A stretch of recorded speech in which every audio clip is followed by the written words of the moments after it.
MBC 스트레이트에서 네. 7시간 통화 내용 공개됐는데 예. 이게 이거 관련해서는 뭐 여러 차례 문제 없다는 식으로 말씀하셨어요. 네. 네, 그런 이야기한 이유나 배경? 저는 이제 사적인 대화를 전제로 한 내용들이었다고 생각하고 이게 만약 취재 상황이었다는 걸 후보자의 배우자가 인지한 상황에서 그런 이야기였으면 문제가 됐겠지만은 사적인 대화였다고 생각하고 마찬가지로 저는 그래서 이재명 후보의 최근 가족들에 대한 내용들, 가족 간의 대화 같은 게 공개되는 것에도 저는 부정적인 입장을 피력했거든요.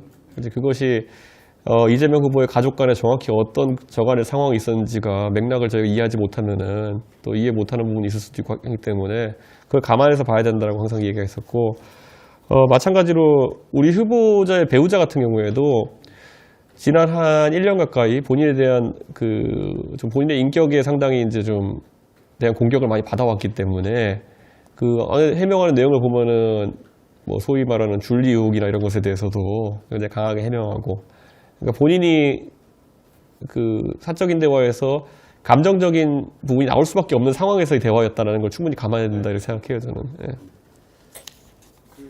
이수정 교수께서 미투 관련해가지고 사과해야 된다라고 입장을 표명하셨잖아요. 네. 거기에 대해서는 또 당내에서는 일각에서는 또 사과가 부적절하다. 사과 요구가 이수정 교수 사과한 게 부적절하다. 저는 그러니까 그 사과의 지점도 뭐 후보자의 배우자도 MBC 스트레이트 제작진에 자신이 부적절한 발언이 있었다면 그것은 유감을 표명했거든요.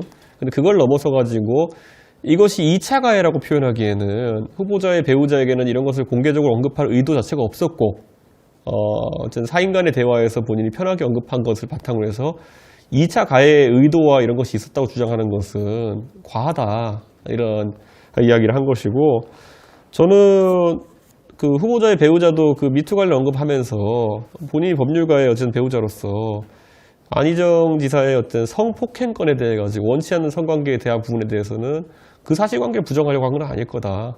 근데 어쨌든 안희정 지사와 김지은 씨 간에 있었던 어떤 사적인 교류에 있어 가지고 본인의 의사를 견해 정도 표시한 것이 아닐까 이 정도 생각합니다. 그럼에도 이수정 교수께서는 거기에다가 본인이 직접 사과하고 고문까지 이제 그만두기로 하셨는데 저는 뭐 이수정 교수 같은 경우에는 범죄 심리학을 하시는 분이고 그러다 보니까 좀 더 전문적인 접근을 한 것이겠지만은 저는 그 이전에 이 대화는 사적인 대화였다는 전제하에서 저는 그런 어떤 2차 가해라는 표현을 쓸 정도까지 요구할 필요는 없다 이런 생각을 가지고 있는 거죠.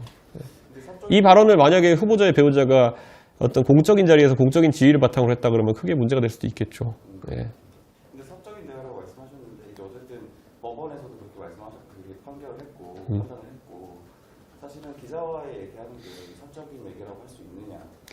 저도 언론인들과 교류를 많이 하지만은 언론인들과 또 이런 공식적인 자리에서는 서로 프로페셔널하게 대응하지만은 또 언론인 중에서 또 저보다 뭐 연배도 어리고 이런 경우에는 오히려 언론인 측에서 먼저 형님 이렇게 하기도 하고 사적인 관계가 병존하는 상황이라는 얘기 보거든요. 그렇기 때문에 저는 그 대화에서도 보면은 실제로 그 후보자의 배우자가 기자와 뭐 사실 누나와 동생 정도의 관계로 스스로 언급하면서 이런 대화를 했던 상황이 있기 때문에 저는 그거는 아무리 언론인이 하더라도 그런 용어를 써가면서 했다는 거는 저는 사적인 대화가 가까웠다고 봅니다.